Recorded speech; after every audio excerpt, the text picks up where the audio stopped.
very much. It's a great pleasure for me to speak here, and I've already been here for 2 months. This is my sabbatical semester, so I was able to enjoy this new shining building. My goal is to use all the blackboards in the halls.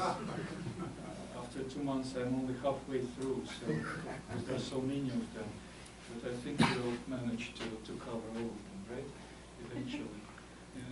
And as a former student, I'm also happy that the old building is still visible. So there's still room for nostalgia, and not just from the outside. There are some small details that are still here from the old building.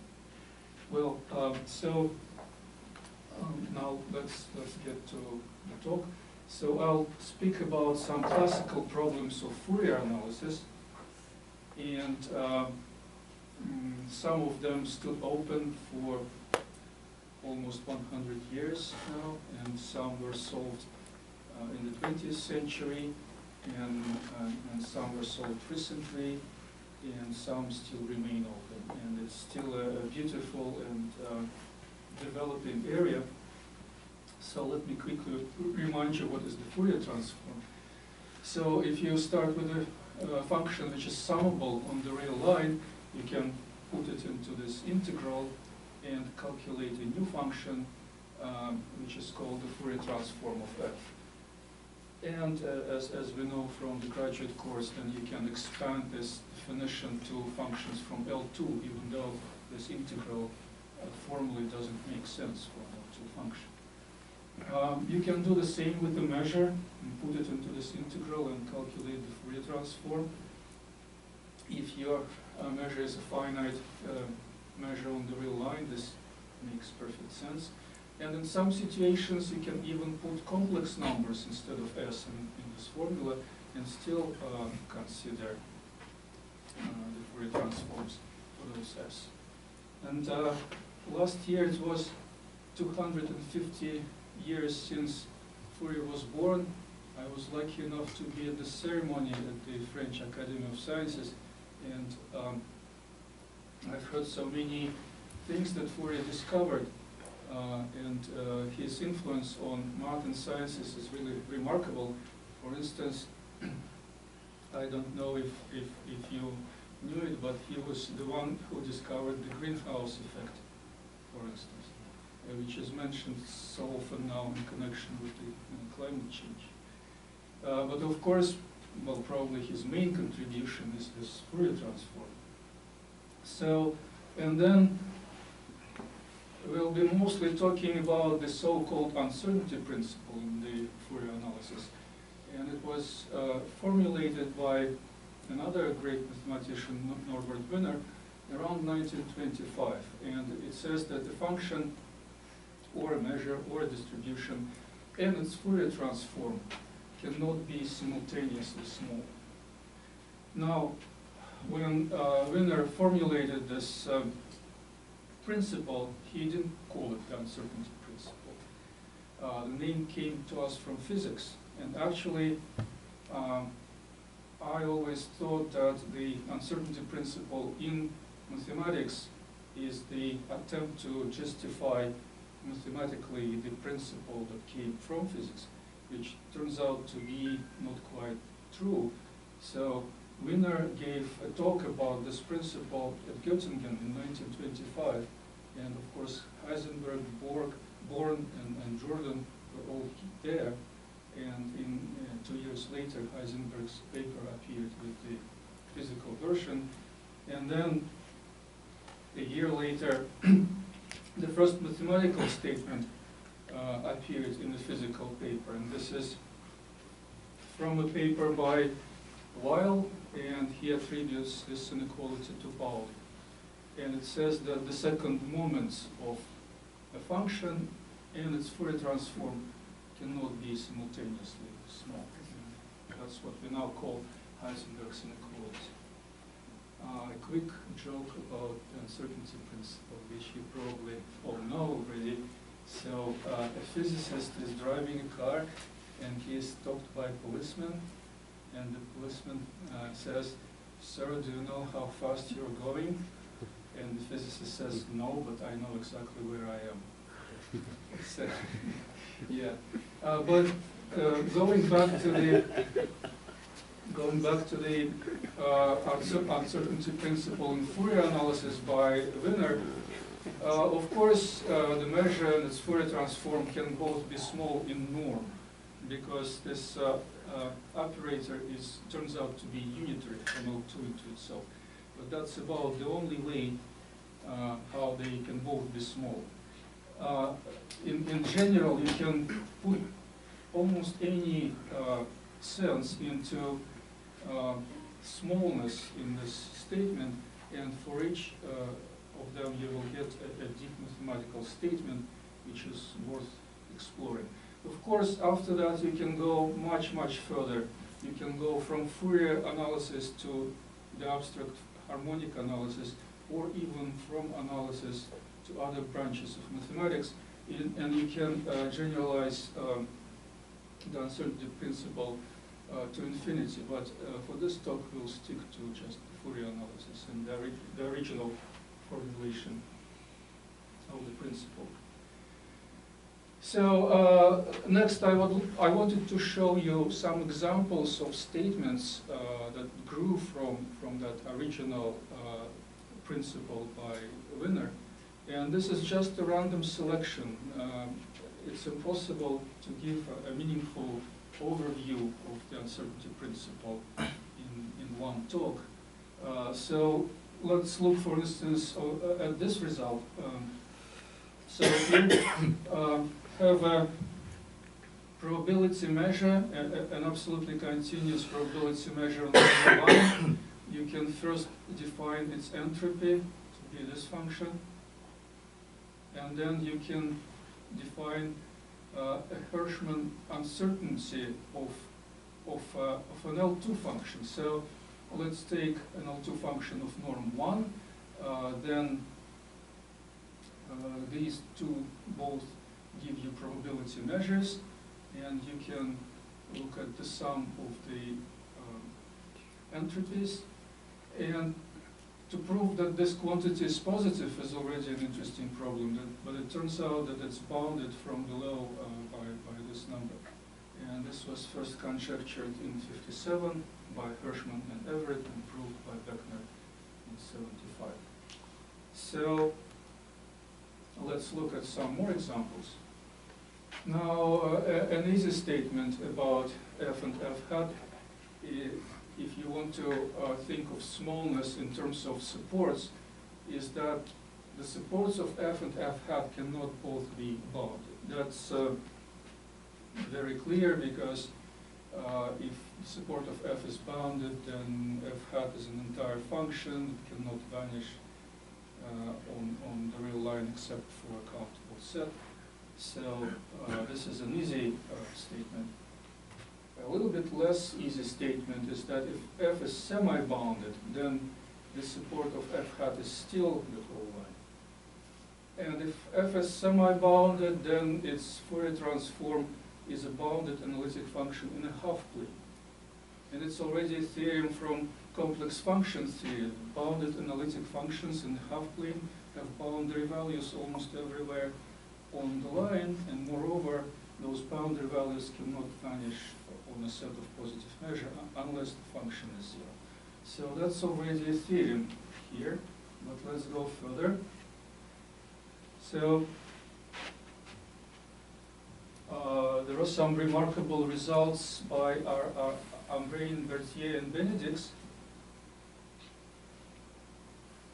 generalizing these two statements and saying that Lebesgue measures of the supports cannot both be finite. And this is true not only on the line, but in Rn. And the wonderful exclamation point at the end of this story was put by Nazarov, who proved the following inequality. So if you have two sets in Rn, you can estimate the norm of f in the whole Rn by its norms on the complements on of those sets, times this constant which depends on the sets. Now, why does this inequality generalize previous results? Well, imagine if it were possible for f and f hat to have supports of finite measure, then we would choose those supports as s and t, and then this sum here would be 0, and we would have no inequality. So this inequality expresses the previous problems in a quantitative way. And well, so to show you that this is not finished, like many problems we're going to mention here, if one of the sets S or T is convex, then this product here can be raised into the power 1 over n, but it's still unknown if the same is true for an arbitrary pair of sets. All right, and now to show you a completely different version of the uncertainty principle, let's now talk about decay. We will show that all these results will show that if f decays fast, then f hat cannot decay too fast. And here is a classical result by Hardy, which says that if both functions are somewhere around the Gaussian, then you have the following precise result. So if one of them decays faster than the Gaussian, then the other one cannot decay faster than the Gaussian in the following sense. If these two constants in the exponents, if their product is bigger than 1, then the only f satisfying both inequalities is 0. If they're equal to 1, then f must be of this form with a polynomial of degree at most n. And this was further generalized by Berling, who proved the following beautiful inequality. So if f is NL1 and you take f and its Fourier transform and consider this integral over R2, it must be convergent. So it also says that if one of them decays fast, then the other one must decay much slower. They cannot both decay fast because you cannot have so you cannot have this thing summable without f being identically zero. So this is a generalization of Hardy's result. And of course, I couldn't help mentioning Håkon Hedemal, who was here 2 weeks ago, and unfortunately he didn't stick around to hear his name mentioned in this symposium. But maybe he can watch on YouTube. Well, and now that was a short overview of various results in the uncertainty principle. Now let's move on to the 2 problems that were in the title of my talk, and let's discuss the gap problem. So again, let's start with the finite measure on the real line, and let's look at the support of its Fourier transform, which is often called the Fourier spectrum of the measure. And we will be interested in the case when this Fourier spectrum has a gap and it vanishes on an interval. Namely, it turns out to be very useful to know under what conditions a gap cannot happen, or what size of the gap can happen under certain conditions on the measure. Now, such problems appear in many different areas of analysis and spectral theory. Measures with the spectral gap are called high-pass signals in applications, and they were studied by many prominent mathematicians in the 20th century. One of the quick natural applications for such measures, imagine that you want to recover a measure from its Fourier transform. Of course, a measure is uniquely determined by its Fourier transform. But let's say you have some additional restrictions on your measure. For instance, you know that it decays fast at infinity. Can you then recover it from a part of its Fourier transform, like, for instance, from its Fourier transform on the interval from minus a to a. Well, if you can note, then there will be two such measures with the same Fourier transform from minus a to a, satisfying your restriction, and then their difference will give you a measure with a spectral gap. So understanding when spectral gaps cannot happen can provide uniqueness statements for such problems, and that's just one of the examples. So the gap problem was quite popular in the 20th century. In particular, it seems like every prominent analyst had to have his own gap theorem. I'm not going to list them all. There is really a dozen, at least, of gap theorems. But let's start with this one. So this is by Norman Levinson, who was a student of Norbert Wiener at MIT. And this is a theorem from his book from 1940. And it basically says that if a measure decays fast, then it cannot have a spectral gap unless it's identically zero. And the decay here is in the following precise sense. This integral, so you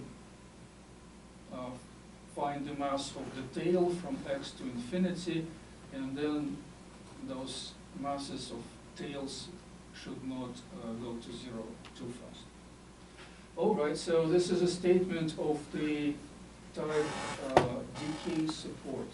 So if mu is too small in the sense of decay, then mu hat cannot be too small in the sense of support. Namely, its support cannot have a large gap. Okay? The next statement is slightly different, and it will be a theorem by Berling, and before this theorem I need the following definition. So a sequence of disjoint intervals on the real line is called long if the following sum diverges. Now, if you've never seen this definition before, if your intervals are bounded uniformly by length, then this sum will always be convergent. The sequence will be short. If, for instance, you consider a subsequence of dyadic intervals from 2 to the n to the n plus 1, this will be divergent series always. And so all the interesting cases are somewhere in between those two examples. And so here is a theorem by Berling from 61. So suppose that mu is a finite complex measure. If the complement of the support of mu is long, then the support of mu cannot have any gaps unless mu is trivial. Now, the support of a measure is a closed set on the real line. Its complement is a countable union of open sets. If those intervals are long in this sense, then the measure, the Fourier transform cannot have a gap in its support at all. Now, Levinson's theorem was later improved by Berling, and he replaced the interval in its statement with any set of measure 0, but, well, like most results by Berling, his own theorem is sharp. You cannot replace a gap with a set of measure 0 in this statement. And that was shown with a counterexample by Kusis in his book in 1998. And also, the longness, shortness condition cannot be improved. You can, so Benedict's showed in 85 that if you have a closed set with short gaps, the sum converges, then you can put a measure on that set with any size of gap in the Fourier spectrum. All right, but let's try to go a little bit further, and let's formalize the gap problem in the sense of Berling's support-support kind of gap problem in the following way. So let's start with a closed set on the real line, and let's define its gap characteristic g of x as the supremum of the size of the gap taking over all complex measures sitting on x.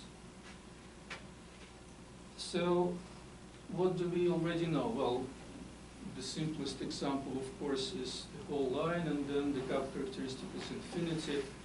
It's, well, a little bit more difficult to show, but not very difficult, that the gap characteristic of z is 2 pi. You basically put a measure with point masses 1 plus 1 minus 1. The only small problem is that it's not a finite measure. You need a finite measure. So then you fix this example a little bit. And it will have the desired gap and support. And an immediate question here is, if you move the integers by a small perturbation, will it change the gap characteristic? So there is a recent result by Borichev and Sodin which says that if you replace n with,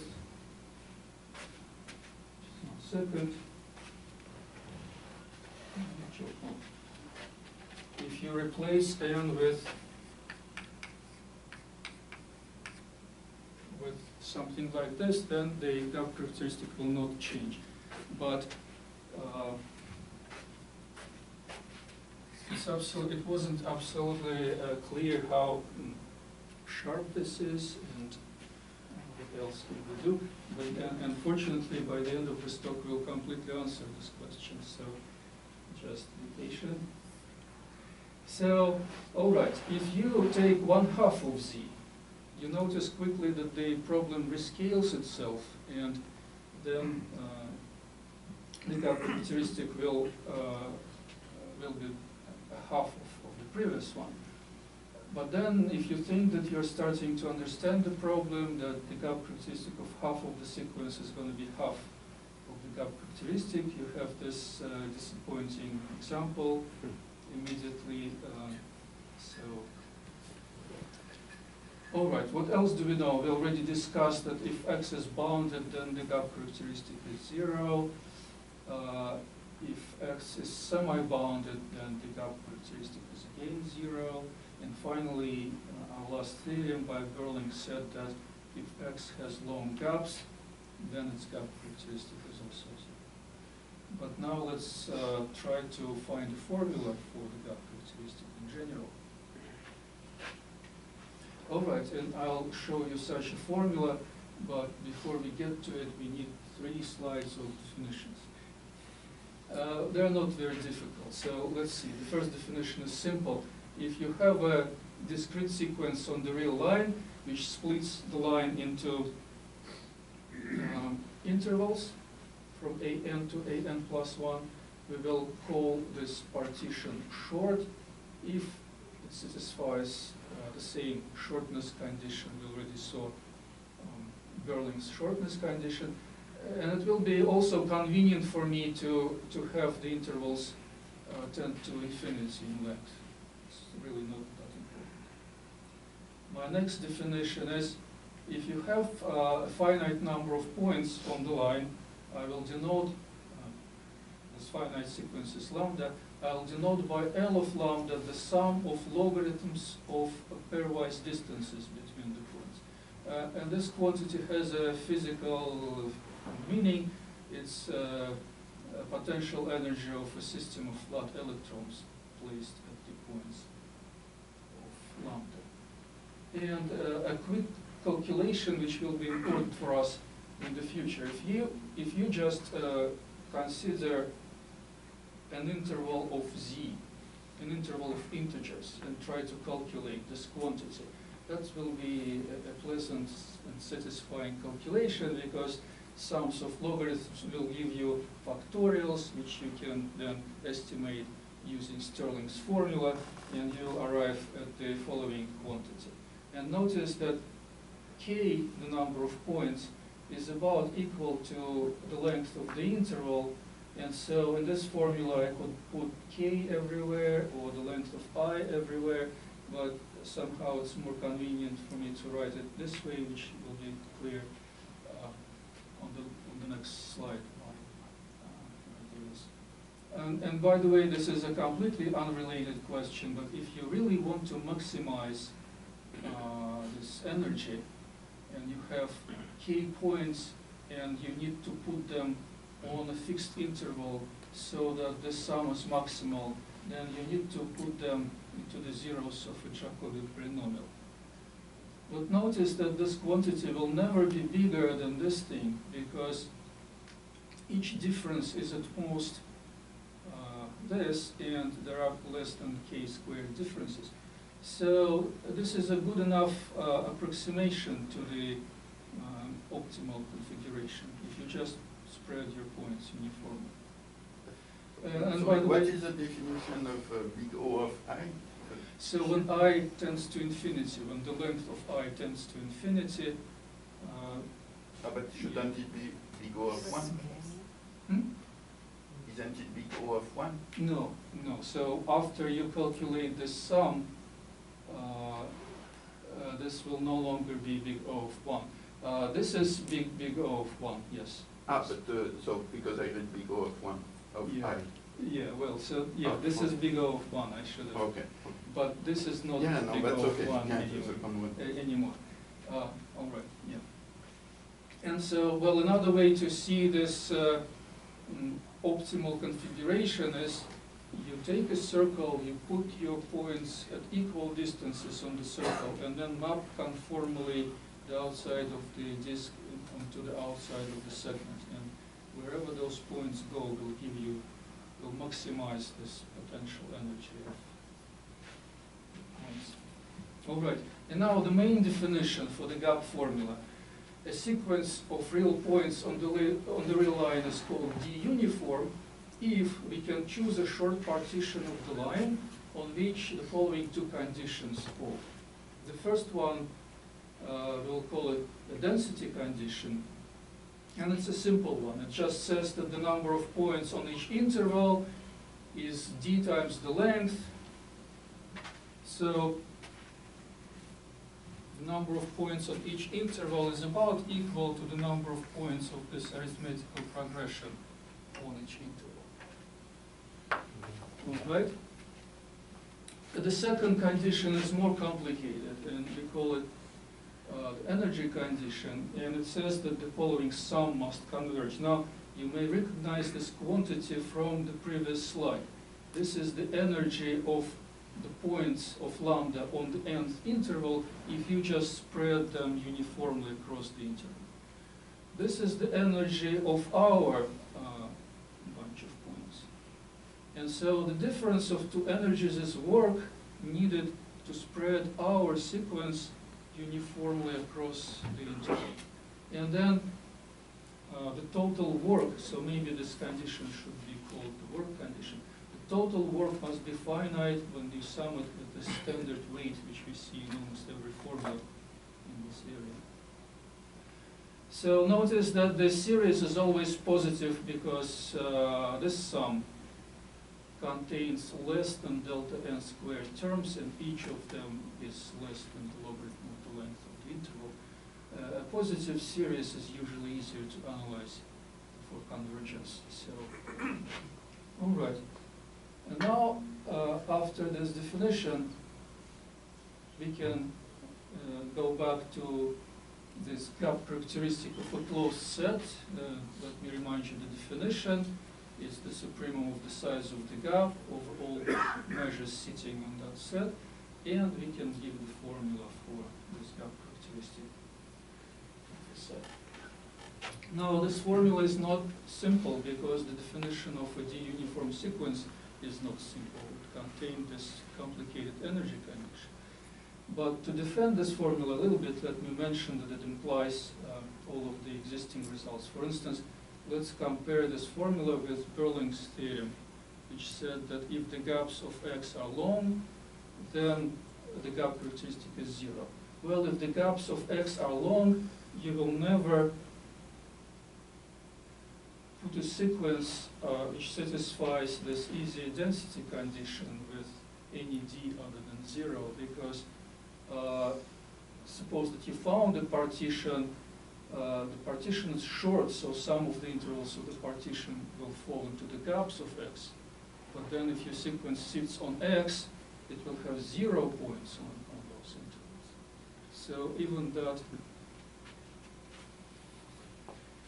that is impossible. We don't even get to the difficult condition to obtain Berling's theorem. And so a few words about the proof. I'm not going to get into any technicalities. So you notice that the problem is reduced to a discrete form. We have some sequences in this formula. So how did this happen? Well, it happens in the following way. If you just consider complex measures sitting on X with a fixed size of the spectral gap and norm at most 1, for instance, such measures will form a star-weakly compact convex set, and then by Crane-Millman theorem, the set will have extreme points. And it's a wonderful idea by Debranche, actually, for those who are familiar with his book. This is called Theorem 66. It's almost a cult name. If you mention Theorem 66 in certain circles, they know what you're talking about. So by Theorem 66, those extreme points are always discrete measures. And so now you need to describe this, or find a formula for the gap characteristic only for discrete x. This is, of course, still a difficult problem, but this is like half of the way to the solution. And then to analyze the gap characteristic of measures with discrete supports, to construct measures with a certain gap, you need to solve certain extremal problems in the Dirichlet space, and this is already an idea of Berlin-Millman. So two previous ideas could be used. So which Millman, the husband or wife? The husband, Paul Millman, who has died. Yeah, okay. All right, so now let me show you some examples of the applications of this formula. I told you that in most cases we don't even get to verify this difficult energy condition. So for instance, let's consider a case of a separated sequence. A separated sequence is the one where distances between points are bounded from below. And this is a definition which also belongs to Berlin-Millman of a density of a sequence, the interior Berlin-Millman density. We don't really need to look at it very closely, just one of about a dozen different definitions of density in that area, which says that the density of the sequence is D, roughly speaking, if there is a large part of the line, namely a long sequence of intervals, on which you have about d times the length points. And so if a sequence is separated, then the gap characteristic of that sequence is especially easy to find. It's just the interior Berlin-Millman density of the sequence. And this is my former student, Mishko Metkovsky, and this simpler version of the gap formula actually appeared before the general formula in one of our joint papers. And now remember this example, we didn't know how much we can move the points of z to keep the gap characteristic the same as for z, and here's the result. If you move the points so that the sequence stays separated, then it's especially simple. So, well, in this case, it did stay separated. So the only thing you should worry about is not to create large gaps, because then by Berling's theorem, the gap characteristic will become 0. So that's why this epsilon here is sharp. Other than that, you can move them any way you want. basically. All right, my second problem that I wanted to discuss today is the so-called type problem, which is also from the same area, and it also has a wonderful history. So let's formulate this problem. Let's denote by EA the family of complex exponential functions with frequencies between 0 and A. And if we start with the positive measure mu, let's define its exponential type as the infimum of A, such that EA spans L2 of mu. So if you want to expand this definition to infinite measures, that's not difficult to do at all, because in this definition, for exponential functions to be in L2 of mu, mu has to be finite. But here is a slightly more complicated definition, but it applies to infinite measures as well. So this is the Pelle-Wiener space A. Let me remind you that the Pelle-Wiener space A is the Fourier image of L2 on the interval from -A to A. And it consists of entire functions. Those entire functions can decay pretty fast at infinity. So for a reasonable complex measure, you can usually find some of those entire functions that are in L2 of mu.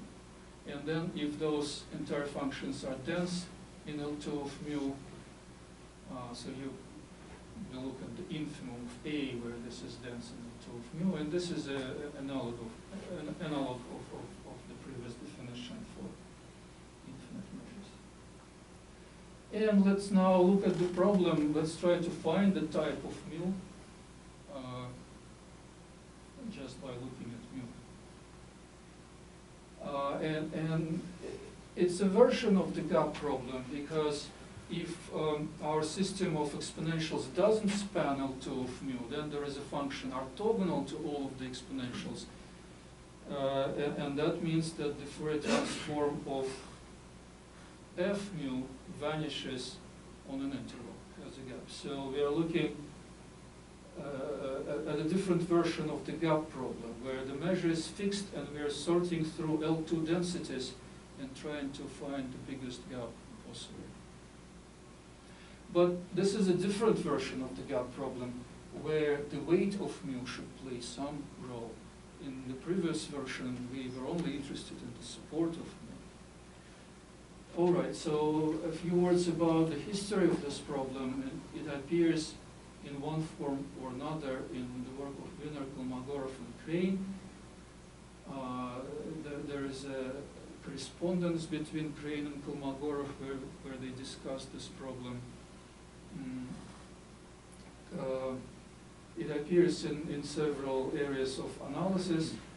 For instance, there is a beautiful connection to stationary Gaussian processes. If mu is a spectral measure of a stationary Gaussian process, then the type of mu tells you how long you need to observe the process to be able to predict the rest of it completely. So if the type of mu is infinity, then you'll never predict that process. If the type of mu is 0, then you'll predict it immediately after you watch it for epsilon of time, and so on. So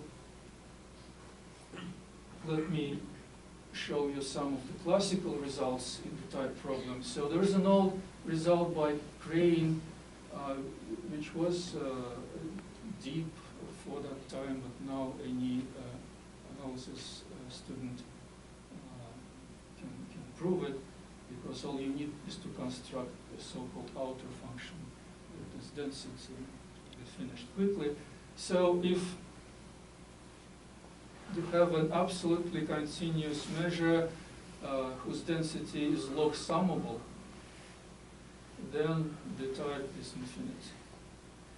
And it has a partial inverse, but only if density is even and monotone on half-line. Then another old result by Duffin and Schaefer, if you can find L such that any interval of size 2L has a mass which is bounded from below by a positive constant d, then you can estimate the type from below. Now this is a much later result by Pusis. It's from the 90s. And he studied measures supported on Z. And if the point masses satisfy this condition, which reminds us of several conditions we already saw, and in particular, you can view it as a discrete analog of Green's condition. So if the point masses satisfy this condition that the slope sum is finite, then the type is largest possible, because remember the gap characteristic of Z is 2 pi, so we will never get type bigger than 2 pi. And this is a deep result because it implies the so-called Perlin-Melievant theorem, which is from a completely different area. It's a theorem on completeness of exponential functions in L2, but it's considered one of the 2 deepest results in harmonic analysis of last century. And this one implies it and has an independent proof. So, but in this Pusis' result, let's ask a natural question: can you move Z a little bit like that, or maybe a little bit further, and still have the same conclusion? And the proof doesn't allow any perturbation of Z. It's just Z, and that's it.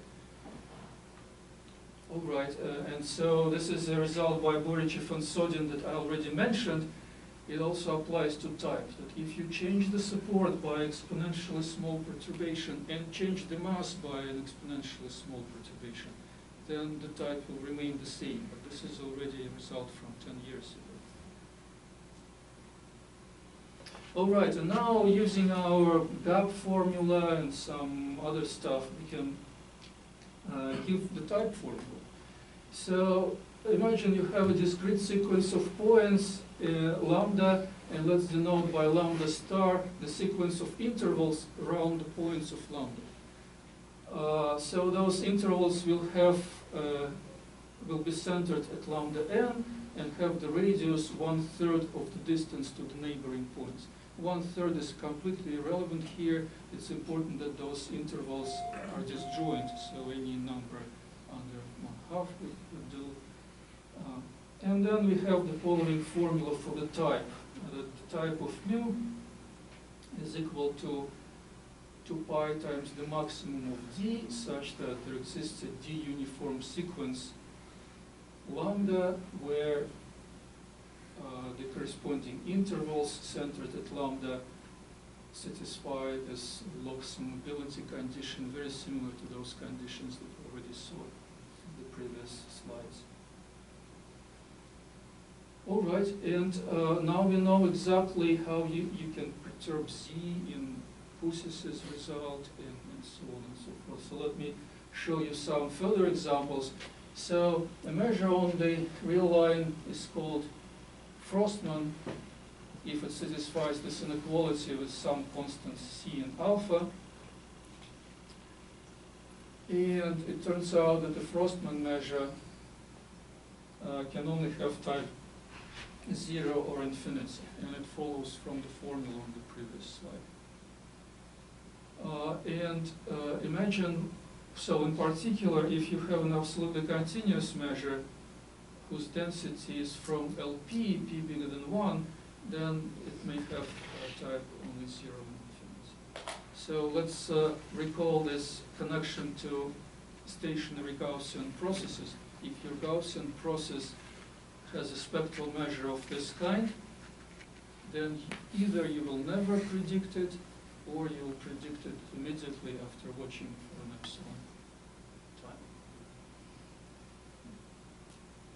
Oh, so here is the full analog of Pusis' result. And let's, for simplicity, keep the sequence separated. It doesn't, it's not necessary. You can do unseparated sequences too. But if we keep it separated, then the formula is especially simple. So you need to look at all subsequences where the Cous's condition holds and find the supremum of the Berlin-Molevan interior density for all those subsequences. And that will give you the type of. In Cous's result, the subsequence B is Z, and so the density will be 1, and so the type is 2π. All right, and now let me finish, I still have a few minutes, with the most classical problem out of all the problems that we have considered, and this one starts in 1836. And the initial result says the following: if you have a smooth function, smooth periodic function, and its representation in terms of trigonometric polynomials misses the first n sines and cosines, then your function on each period must change signs at least as many times as the next sine or cosine. Okay. How can we generalize this statement? Well, so let's now consider a function in L1 which has a spectral gap, because that function previous statement had a spectral gap. And let's ask how many times this function must change signs near infinity. So we are asking about how frequent a high-pass signal must oscillate near infinity. And a quick exercise for a graduate course in Fourier analysis to prove that a high-pass signal cannot be positive, for instance. So there must be some sign changes. And so here is a problem which was posed by Grinevich in '65 and then later included in Vladimir Arnold's list of millennium problems. And it asks exactly how often should a high-pass signal change signs near infinity. And so if we denote by S of Fr the number of sign changes of F on the interval from 0 to R, and you can define a sign change for an L1 function in any reasonable way here, then there is a following theorem by Yeremenko and Novikov, that if your function has a spectral gap from 0 to A, then this is how often it must change signs. This is actually the precise inequality from Grinevich's question from 1965. So they've answered this question. Yeah, and before this result, there were some partial results by many prominent mathematicians that I don't have time to mention. But with our machinery, when we know so much about gaps and so on, maybe we can say a little bit more than just this inequality on the previous slide. So let's make a problem more precise. Let's consider a pair of closed sets, and let's consider complex, well, real measures on the union such that the positive part of mu sits on X and the negative part of mu sits on Y. And let's define the gap characteristic of this pair of sets as the largest size of the spectral gap that a measure whose positive part is on X and negative part is on Y can have. And can we find a formula for this new gap characteristic? And of course we can. So the gap characteristic of a pair XY is the supremum of D, such that there exists again a D uniform sequence such that it alternates between X and Y. All right. And if we want to go back to Grinevich's problem and talk about sign changes, we now have the following more precise statement about sign changes. So if mu has a spectral gap of size 2 pi t, then there is a d-uniform sequence such that the measure changes signs between any 2 points of the sequence. So that gives us the asymptotics of the sign changes, but also the spacing between the sign changes. And you cannot do any better because of what we already saw. And the sign change, this is one of the possible definitions. If a measure assigns positive mass to a part of an interval and a negative part to another part of an interval, we will say that it changes signs at least once on that interval. So that's enough for this talk. And this is the last slide that I wanted to show you. Thank you very much.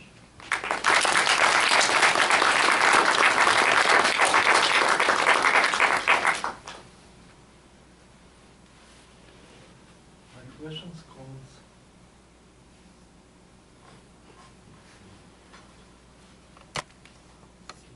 Are there any multi-dimension evolutions?